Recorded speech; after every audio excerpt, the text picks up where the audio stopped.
तारावर कपडे वाळविताना विद्युताचा धक्का बसल्याने महिलेचा जागीच मृत्यू. कुरखेडा तालुक्यातील गुरनोली ग्रामपंचायत अंतर्गत टेकडीटोळा येथील प्रभा दिनाकर मडकाम या महिलेचा ओले कपडे वाळवताना विद्युताचा धक्का बसल्याने दुर्दैवी मृत्यू झाल्याची घटना आज रविवार रोजी दुपारी 2 वाजेच्या सुमारास घडली. प्रभा मडकाम या नित्यक्रमाप्रमाणे कपडे धुवून ते घराशेजारील असलेल्या सार्वजनिक विद्युत खांबावरचा अर्थिंगला बांधलेल्या तालावर कपडे वाळवताना असताना त्यांना विद्युताचा जोरात धक्का बसला.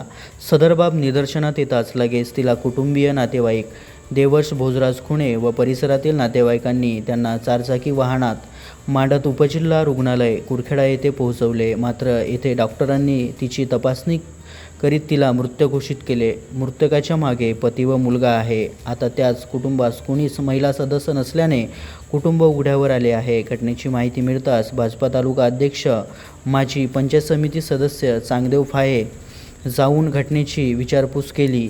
घटनेसंदर्भात कुरखेडा पोलीस स्टेशन येथे मर्ग दाखल करीत तपास सुरू करण्यात आलेला आहे.